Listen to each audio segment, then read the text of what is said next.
Strategic Hotbox with Dr. Brandy Love Stankovic, discussing leadership, business, and how to take control of your life and achieve greatness.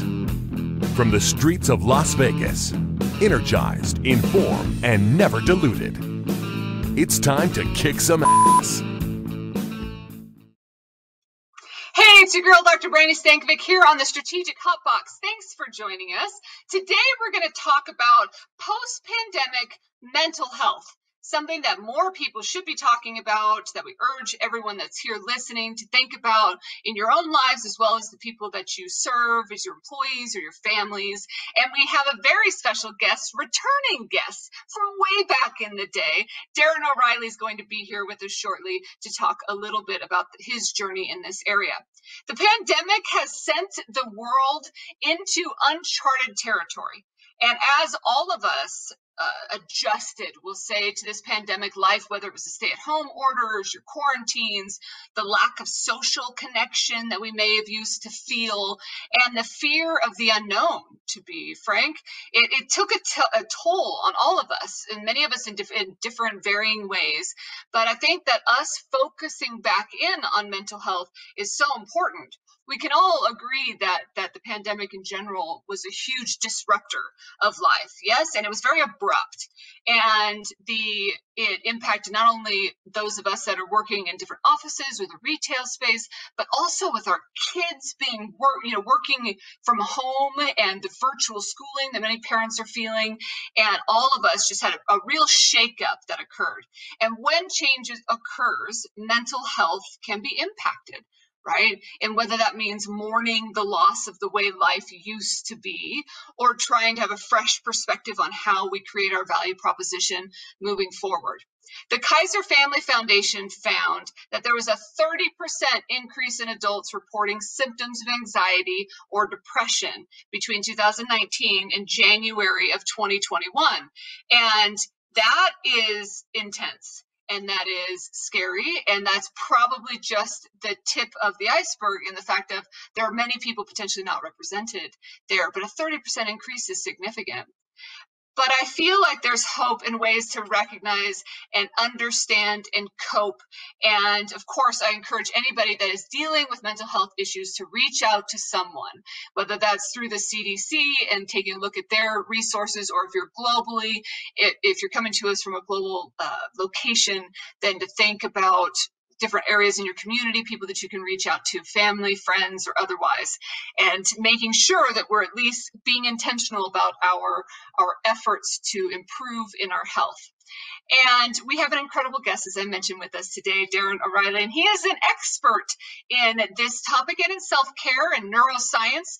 And also, if you remember, he's an expert in marketing and millennials as well. So I'd like to formally introduce you to Darren O'Reilly.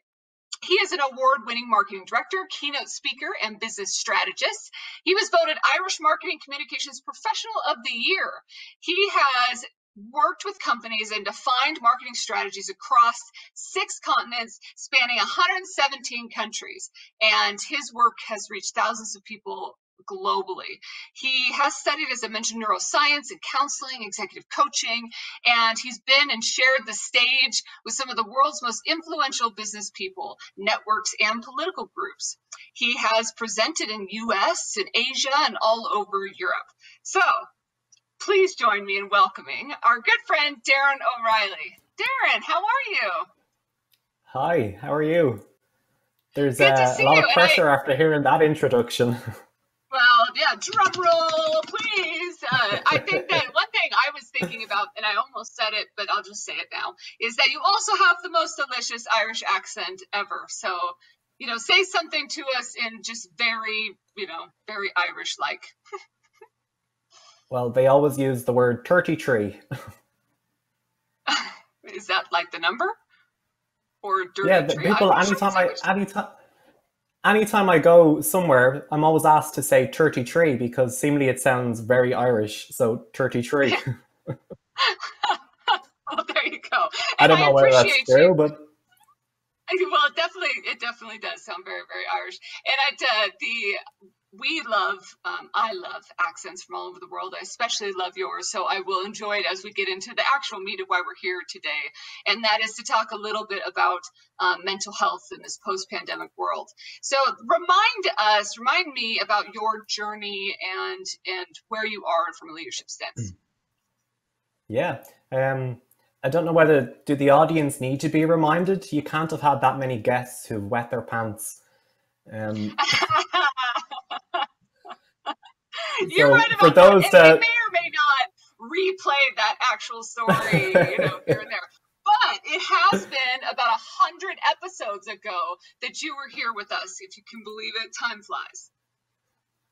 That's right. It's 4 years ago and you're celebrating 5 years now. But for those that don't understand that reference, if you look back to our interview, it'll give some context to the wetting of the pants. And yeah, it is hard to believe it's 4 years ago and so much has changed in that time. And in fact, the year that we done that interview was a pivotal year for me with big changes in both my personal and professional life. And I think it was really the beginning of my own mental health journey. Back then, I was becoming a little burnt out, stressed and questioning life. But fortunately, I was already active in the mental health space. I sat on the board of a national mental health charity. I delivered self-development workshops and worked on employee engagement programs. But the ironic thing was I didn't apply this knowledge and experience to myself. And luckily, I realized that's what I needed to do. So since then, as you've mentioned, I've gone on to study neuroscience-based leadership, counseling and psychotherapy, and I've really focused on developing myself as an individual. And it's great that given the state of the world that we're here today and we can talk about some of those things. Yeah. And I think that the point that you made there about knowing what you should be doing and actually executing it for ourselves is truly something that a lot of leaders can share across categories, maybe not just in mental health, but in the way that we just our own self-wellness, our own self-care, and how we lead, right? A lot of times I can give the best advice to others, and if only I'd listened to that voice in my head from time to time. And that's so the thing with a lot of... Sorry, I was just saying, that's it. Most of the time we have the answers, we just don't apply them to ourselves. You're so right. And what are some practical tips then that we can do to look after or improve our mental health? Well, the one thing I will say before I go any further is the most important choice that you can make for your mental health today is what you choose to focus on. Because your ability to focus on something it's a finite and limited resource. It decreases every time you pay attention to something. And as we know, what we focus on grows. So in the context of COVID, our experiences don't necessarily determine how we feel or what we think. Our experiences don't really change us. It's what you choose to focus on that changes you. So it's how you interpret that experience or event that affects how you feel and in turn how you behave. So two people can experience the same thing but focus on it in different ways and therefore be shaped by it differently. And I've seen that with COVID. I've seen it with my own circle of friends. People with similar backgrounds or experiences and situations, some are flourishing while others are finding it increasingly difficult. So watch really carefully what you focus on. And that's an underlying message I want to get across today, is that don't underestimate the power of the mind and the importance of really working on yourself and becoming more self-aware. Yeah, you're so right. And I think by just giving it focus, then you're giving it the time and priority it deserves. Yeah, and as we mentioned at the beginning, there's no secret hack here. And most of the things that we need to do as individuals are not rocket science. And I'll give a few tips, and I'm sure that a lot of what I'll say, people already have heard this before, but sometimes we need to be reminded of the obvious to refocus our efforts. So we can always do it learning new ways to look after our mental health and build up this, different ways of hearing of what tips and tricks work for different people, because what works for one person doesn't always work for someone else. And then you can build up your own mental health first aid kit or Swiss Army knife of techniques that you can take out when you feel the light is kind of dimming. And for me, it's the basics. The basics are so important to get right. And I think we can overlook the simplicity of these sometimes, but they really have an impact on your day-to-day mental health. And the first one I'd say is structure your days, particularly now in COVID, where a lot of people are still working from home. Try to maintain routine as far as possible with normal sleep and wake up time, exercise, and yes, getting dressed every day, even if you're at home. And that's not just from the waist up, make sure you're completely dressed. And that ritual really puts you in a different mindset every day to be prepared for what needs to be done. It's interesting, on the radio today in Ireland, I heard a discussion around a lot of people who are working from home, and they leaving the house every day to go to the bus stop where they normally got the bus to work, and they sit there for 5 minutes and they come back to the house again. But it's to have that ritual of what signals the start of the day and the end of the working day. And we are creatures of habit, so that routine is so important to have in your life.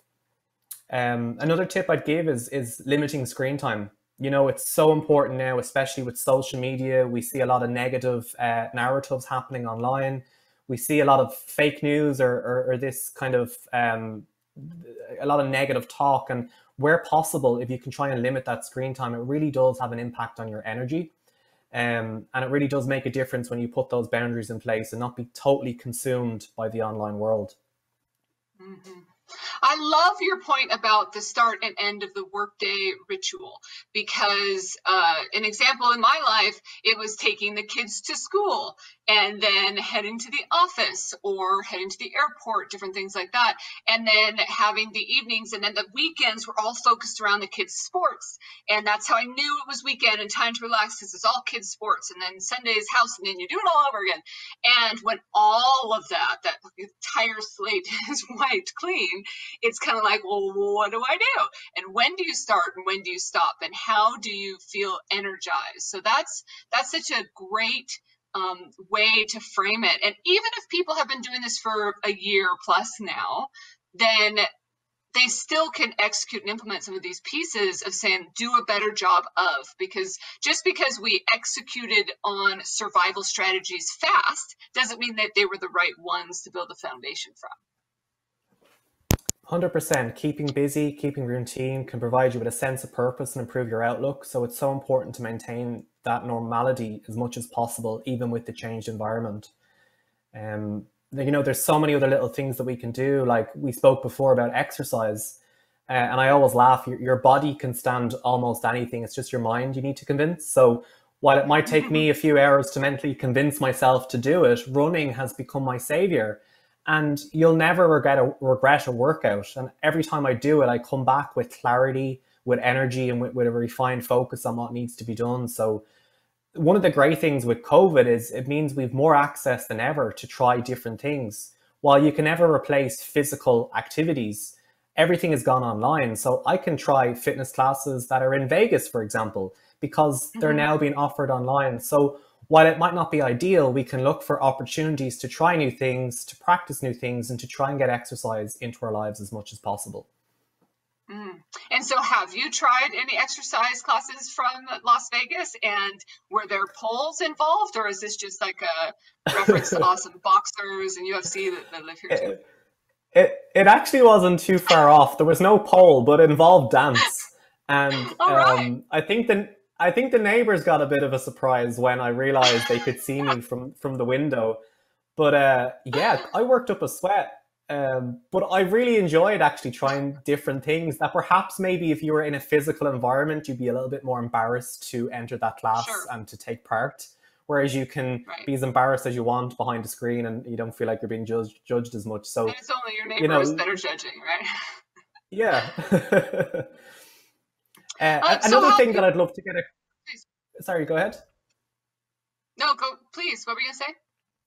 The other thing I was going to say is I don't know whether it's a tip, but it's around this idea of toxic positivity. You know, I want to give everyone the permission, regardless of who they are, to have a pity party, because sometimes you just got to work your feelings out in a Burger King drive-thru.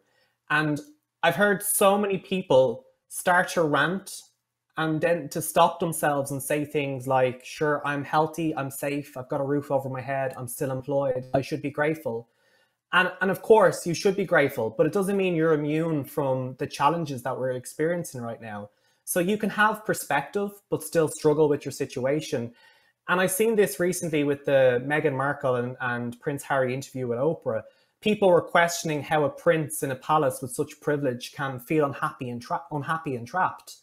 But every level has a different devil. And regardless of your situation, you're not immune to mental health challenges. So I want to just give people that kind of green card to say, you know what, if you're having a bad day, have that pity party. And when you're ready, get back on it and start working on yourself again. Because this is a state of being like no other we've ever been in before, because we're all going through it together, but just so very far apart. So hang in there. It's hard and no one is judging. Well, I absolutely resonate with that comment and this toxic positivity, that's the way that you framed it. It's so true. I had a day recently where I went and washed my car, and the vacuum that I was vacuuming the car sucked my hair up. And you know how the hair's really long. And so I'm like now fighting this, and I finally get it off, and I come home to find that the dog had pooped everywhere, and it had been this long work day, and my peers said this, my boss said that, and that's happening, and now the kids are being poops too, and there's poop everywhere, and my hair is half gone, just like one of those days. And I reached out to a friend, and they're like, well, the world is how you frame it, and you must continue to blah blah, like gave me some sort of executive coach speech. And I'm like, can we not do that right now? Can we just say, how shitty was your day? And then let it go, and then let it go, right? And so I'm with you in that. The key, I think, is one, not being afraid to have those moments, but then two, being ready to get over it when we need to get over it. Would you still then compare or measure yourself against others? How does that play in this? Because some people are handling it better. And should I even be thinking about that? Oh, yeah, that's a tough question. And if I'm being honest, the answer is yes, I still do compare myself to others. On social media, I've seen so many people during lockdown that seem to be doing so many wonderful things. They're cooking new recipes, they're baking, they're learning languages, and there's that kind of, am I doing enough? Should I be using this time better? And I think this is something even outside of COVID, I've been trying to get better at, because comparison is certainly the thief of joy. And scrolling through social media, it's so easy to compare yourself to others. So I try to flip it on its mindset. So instead of comparing myself to others, I try to learn from them. And as I've previously said, every level has a different devil. So not everything you see is how it truly is. And to be yourself in a world that is constantly trying to make you something else is one of the greatest accomplishments. And living a life that is true to you living a life that's, I suppose, not true to you can have such a negative impact on your mental health. And your mental health is so much more important than anyone's opinion, your job, your relationship, looking tough, people pleasing. So when you stop comparing yourself to others, when you take action for yourself and leave behind what no longer serves you, when you actually give up in the right way at the right time, you're showing strength of character, not weakness. And it takes courage to live that authentic life. But do you need courage to step into your fears? No, action comes first. So you need to step into fear to build that courage. So if you find yourself struggling to start to live a life for yourself, a more authentic life, not compared to others, take the first step towards that life, and momentum will take care of the rest. And I think it's something that I'm still working on, but I'm hoping to get better at it. And Wade, one of the things that you said is that the teeth of joy. Did you say that? And I want to make sure I understood it correctly, and or if it's an idiom, what that means for. Yes, what does that mean? So teeth, it's a thief, it's a robber, it robs joy. So comparison is the thief of joy. Oh, a thief. Oh, it was just that amazing Irish accent that I missed. The thief of joy. Got it. Teeth, no, you're exactly right. That's why I said 33. But thank you for clarifying that, and definitely could understand via context in which you're talking about. But it's true. Some of these things can be an energy vampire, or they can take some of that away from you. So, what have been the ways that you've navigated in the last year? Yeah, there's been so much change, and I always think in life everything is trying to teach us something, but unfortunately, not everyone seeks out the lesson and tries to make positive change. So the two things that I've done is look inward. I was honest with myself and asked myself, how do I normally react to change? How do I feel about change? And recognize my fears and assumptions, particularly as they related to COVID. And then I tried to find out, well, what can I control and what can I not control? And what's the best way that I can navigate within those boundaries?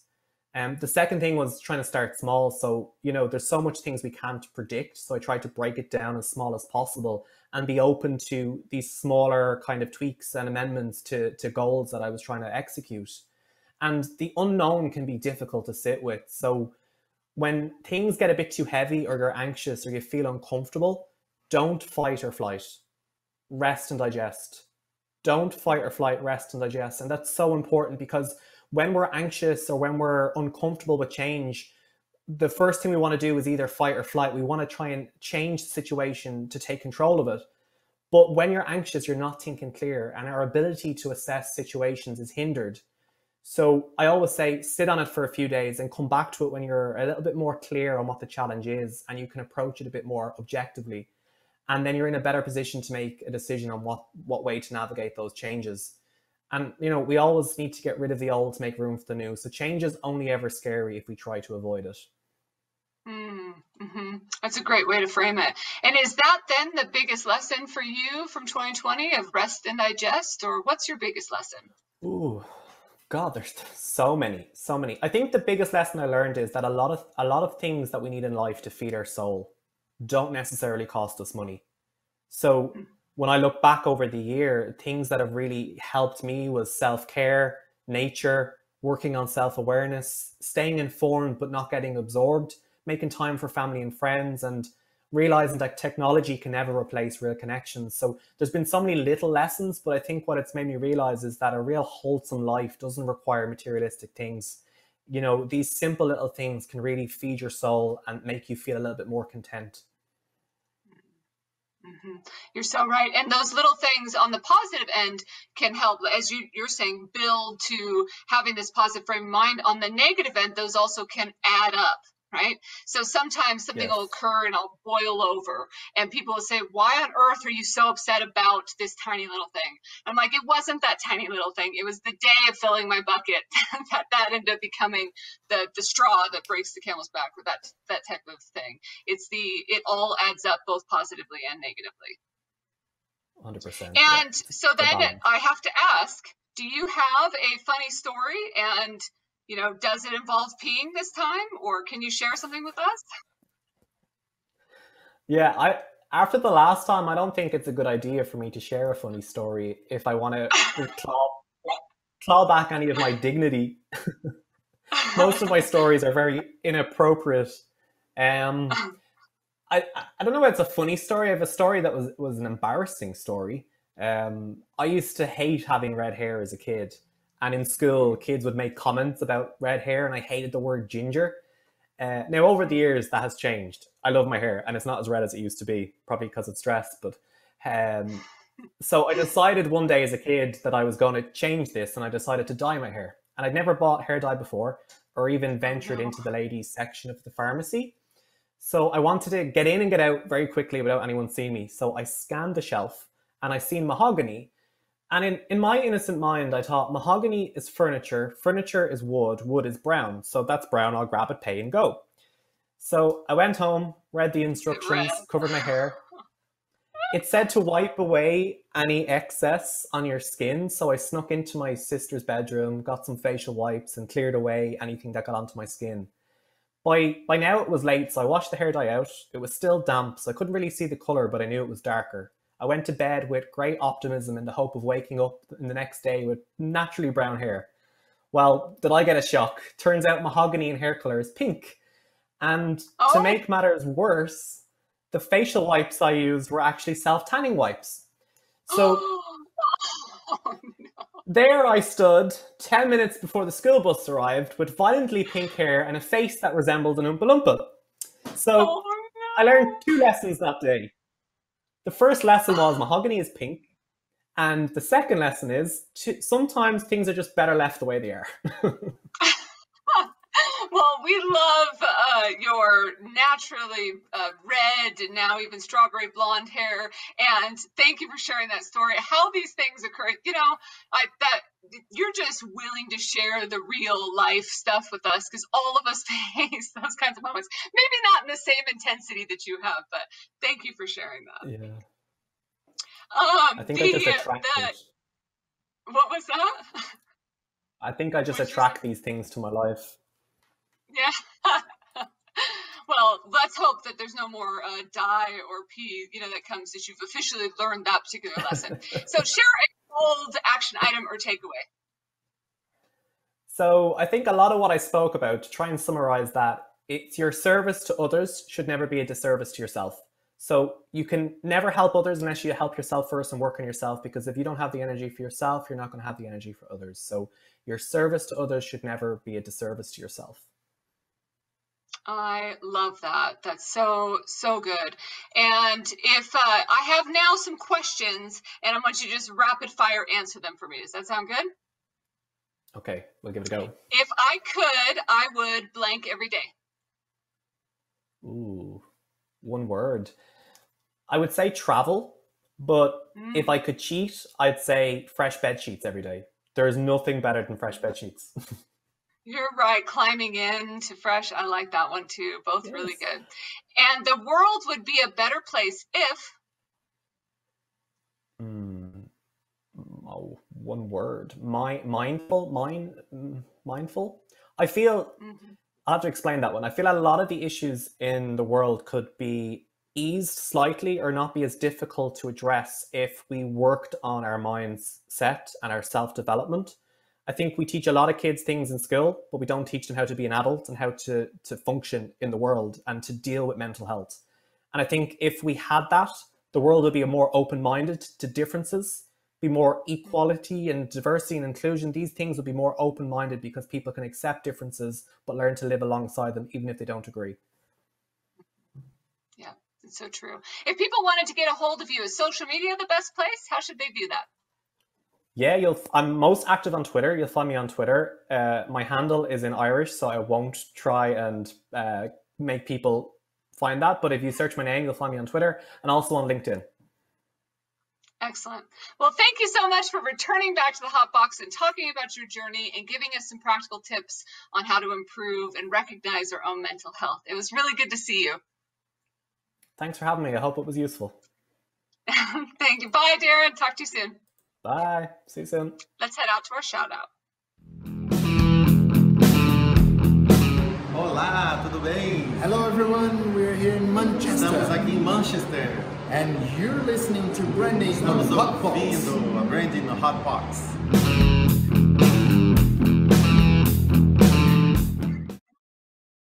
Thank you to my friends for Gian and Antonio for sending their shout out. They're from Brazil and we were all in Manchester, United Kingdom. So thank you very much for that shout out. And thank you to Darren O'Reilly for joining us again live from Dublin. Really appreciate your time and sharing those tips with us. So now it's my favorite time, your favorite time. It's our top 3 kick-ass. As we focus on mental health, the first thing we want to do is recognize that there could be an opportunity to improve. Recognize that you want to focus intentionally on your own mental health. The second is to re-energize. One of the things that Darren taught us today is where focus goes, energy flows. And so making sure that we are focusing where we want to, focusing on the passions and things that deserve that focus, because energy will flow to that area. And the third is to redefine. Maybe we aren't the person that we were before, but who are we going to be, and how can we be authentically us? How can we focus on our own well-being and wellness as we move forward into the future? There's your top 3 kick-ass.